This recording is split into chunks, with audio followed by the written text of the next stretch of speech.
তখন রাত 12টা।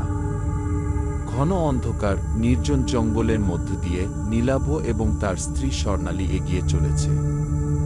নীলভ ড্রাইভ করছে এবং স্বর্ণালী জানালার কাছ দিয়ে বাইরের অন্ধকার জঙ্গল দেখছে। শহরের এই সদ্য বিবাহিত দম্পতি ডুয়ার্সের একটি হোটেলে পৌঁছলেন। স্বাভাবিকভাবেই ক্লান্ত দুজন। কোনো মতে রুমের চাবিটা নিয়েই হোটেলের দোতলায় উঠে রুমে ঢুকেই ফ্রেশ হয়ে বিছানায় বসে পড়লেন। আজ আর রাতের খাওয়াটুকু খেতে ইচ্ছে করল না ওদের। যদিও স্বর্ণালীর অল্প খিদে পাচ্ছিল, কিন্তু নীলাভর পরিশ্রান্ত মুখটা দেখে তারও খাওয়ার ইচ্ছেটুকু মরে গেল। স্বর্ণালীর জঙ্গল জিনিসটা ভীষণ পছন্দের। চারিদিকে অজানা গাছপালা, লতাপাতা, কেমন যেন গা ছমছমে ভাব, বুনো বুনো গন্ধ, শুকনো পাতার চটমড়ে শব্দ, বেশ ভালো লাগে ওর। বিয়ের আগে থেকেই তাই সে ঠিক করে রেখেছিল, বিয়ের পর বেড়াতে যদি যেতেই হয় তাহলে এমন কোনো জায়গায় যাবে যেখানে ঘন জঙ্গল রয়েছে। যদিও স্বর্ণালী আর নীলাভর বিয়েটা পারিবারিকভাবেই হয়েছে। স্বর্ণালী এই কদিনেই নীলাভকে ভালোবাসতে শুরু করেছে। নয়তো একবার বলতেই নীলাভ পাহাড় সমুদ্র ছেড়ে এই ডুয়ার্সে আসতো না। এসবই ভাবতে ভাবতে স্বর্ণালী ঘুমিয়ে পড়ল, কিন্তু মাঝরাতে কিসের শব্দে যেন হঠাৎ ওর ঘুমটা ভেঙে গেল। চমকে বিছানার ওপর উঠে বসে সে আশেপাশে দেখতে লাগল। ঠিক কিসের শব্দে ঘুম ভাঙল তার। মিনিট 5 পর তার মনে হলো কোনো একজন যেন চিৎকার করে উঠল। না, আর চুপ করে বসে থাকতে পারছে না সে। উঠে গিয়ে হোটেলের জানালা দিয়ে বাইরে উকি দিতে যাবে, এমন সময় নীলাভ পেছন থেকে তার হাত ধরে বলল, কি হয়েছে স্বর্ণা? এত রাতে কোথায় যাচ্ছ? আমি কারোর যেন চিৎকার শুনলাম। তুমি শোনোনি? এইমাত্র কে যেন চিৎকার করে উঠল। ওই যে ওই দিক থেকে আওয়াজটা এলো মনে হলো। কই, কিছু শুনলাম না তো। আমি স্পষ্ট শুনলাম। আচ্ছা শোনো না, কারোর কোনো বিপদ হলো না তো এই মাঝরাতে?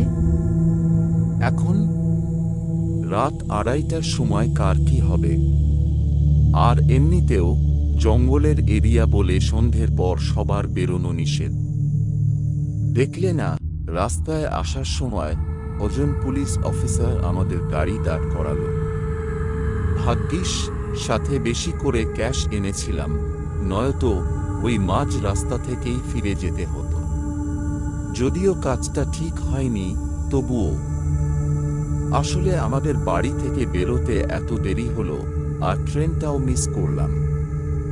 ভাগ্যিস হোটেলটা আগে থেকে বুক করে রেখেছিলাম, নয়তো আরও মুশকিল হতো। শোনো না, একবার ওখানে গিয়ে দেখলে হতো না?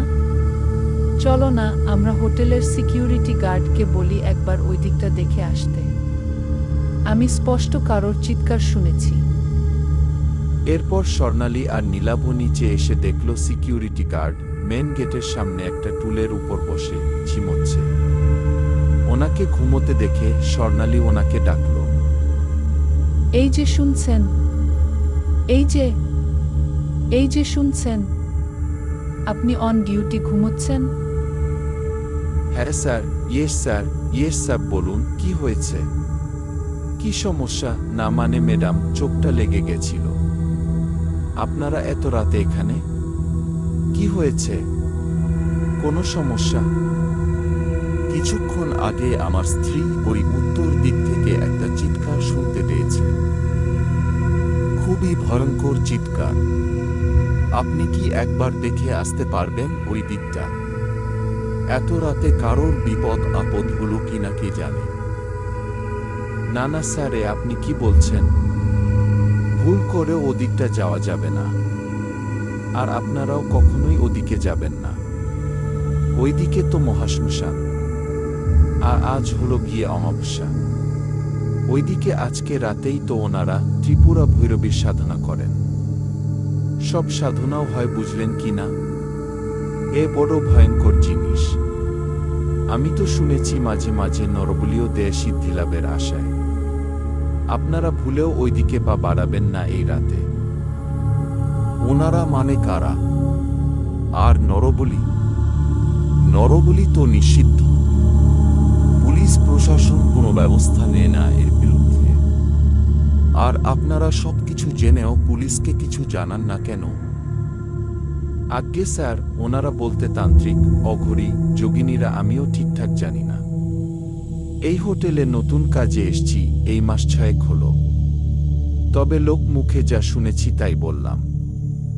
আর পুলিশ প্রশাসন সবই জানে, শুধু প্রমাণের অভাব।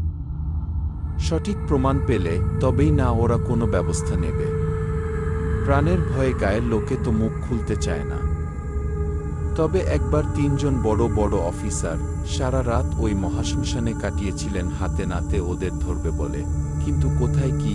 সকালে গায়ের লোক গিয়ে দেখল একজন পুলিশ অফিসারের মৃতদেহ পড়ে রয়েছে, কিন্তু ওই মৃতদেহের মাথা নেই, গলা জবার মালা, আর হাতে কি সব ঘাসটাস বাঁধা, বাম হাতে 2টো লেবু ধরা। বোধহয় বলি দেওয়া হয়েছিল ওকে। আর বাকি পুলিশ অফিসারদের এখনো খোঁজ পাওয়া যায়নি। আর ওই ঘটনার পর থেকে ওই জায়গায় আর কেউ ভুলেও পা মারায় না। ওদের কাজে কেউ বাধা দিক সেটা ওদের পছন্দ নয়। কি আর করবেন স্যার? যাকগে, মাঝরাতে এইসব কথা বাদ দিন। আপনি যান, শুয়ে পড়ুন।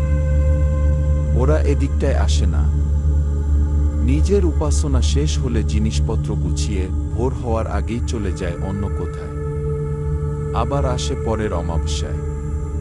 আপনাদের কোনো ভয় নেই, শুধু ওদের কাজে বাধা না দিলেই হলো। রামপালের কথা শুনে নীলাভ আর স্বর্ণালী নিজের রুমে চলে এলো ঠিকই, তবে তাদের দুজনের চোখেই ঘুম নেই। ওদের দুজনের মনেই জিনিসটাকে নিয়ে ভীষণ রকম কৌতূহল জাগল। তারা ঠিক করল আজ রাতেই ওরা যাবে ওই শ্মশানে। এতক্ষণে ওরা এটুকু তো বুঝতেই পেরেছে যে রাতে এই হোটেলের মেন গেটে তালা দেওয়া থাকে না। হয়তো এমনিতেই চুরি ডাকাতি হয় না বললেই চলে। আর সন্ধ্যের পরে মানুষজন জঙ্গলি জীবজন্তুর ভয়ে বেরোয় না, তাই ওরা আর দেরি না করে বেরিয়ে পড়ল শ্মশানের উদ্দেশ্য।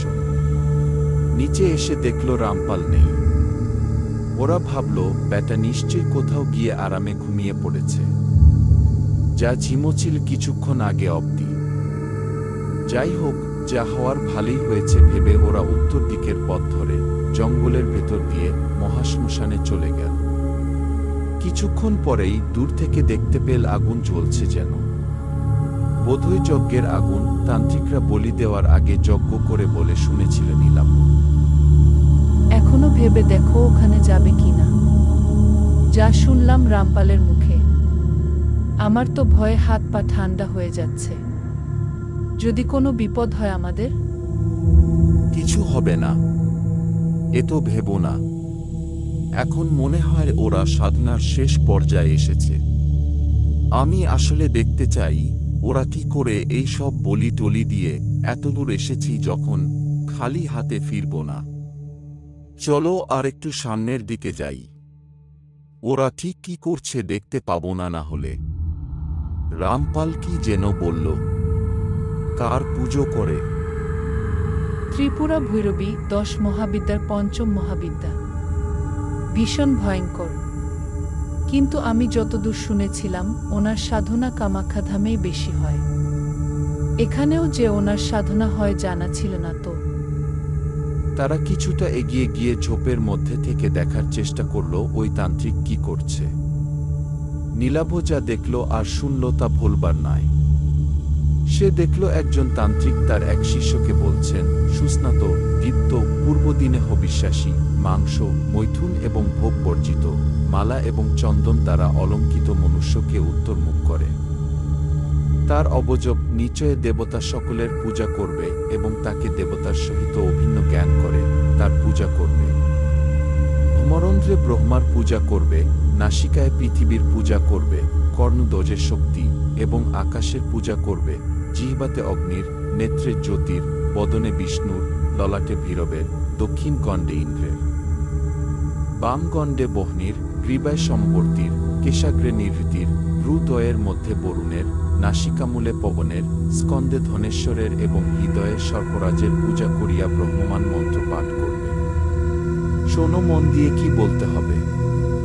হে মহাভাগ নরশ্রেষ্ঠ, তুমি সর্বদেবময় এবং উত্তম, তুমি পুত্র, পশু ও বান্ধবের সহিত শরণাপন্ন আমাকে রক্ষা করো। মৃত্যু যখন অপরিত্যাজ্য, তখন তুমি প্রাণত্যাগ করো এবং পুত্র, অমাত্য ও বন্ধুবর্গের সহিত আমাকে রক্ষা করো, হে মহাবান। মনুষ্য অতিশয় কঠোর তপস্যা, জ্ঞান এবং যজ্ঞ দ্বারা যাহা লাভ করিতে সমর্থ হয়, তুমি আমাকে তাহা দান করো এবং স্বয়ং শ্রীলাভ করো। তোমার প্রসাদে রাক্ষস, পিশাচ, বেতালগণ, সরীসৃপগণ, নৃপগণ, রিপুগণ এবং অন্যান্য হিংস্রগণ যেন আমাকে বিনাশ করিতে অক্ষম হয়। মরণ যখন অপরিহার্য, তখন তুমি পঞ্চত্ব প্রাপ্ত হইজা স্বীয় কণ্ঠনাল হইতে স্খলিত এবং অঙ্গলগ্ন শোণিতধারা দ্বারা তৃপ্তিলাভ করো, এই রূপে পূজা করে পুম্বতন্ত্র দ্বারা বিধিপূর্বক পূজা করবে। নরবলি পূজিত হয়ে ভৈরবের স্বরূপ দিক্পালগণ কর্তৃক অধিষ্ঠিত হয় এবং ব্রহ্মা প্রভৃতি অন্যান্য সকল দেবগণ কর্তৃক অধিষ্ঠিত হয়ে সেই বলিরূপ নর পূর্বে পাপাচারী হলেও নিষ্পাপ হয়ে যায়, সেই পাপশূন্য বলিরূপ নরের শোণিত অমিতুল্য হয়। তার দ্বারা জগন্ময়ী জগন্মায়া মহাদেবী প্রীতিলাভ করেন। তান্ত্রিকের কথা শুনে নীলাভ আর স্বর্ণালীর মাথা ঘুরে পড়ে যাওয়ার মতো অবস্থা হল। কিন্তু তার থেকেও খারাপ অবস্থা ওদের তখন হল যখন যজ্ঞের আলো ওরা ওই শিষ্যের মুখটা দেখতে পেল। সেই শিষ্যটি আর কেউ না, শিষ্যটি ছিল হোটেলের ওই সিকিউরিটি গার্ড।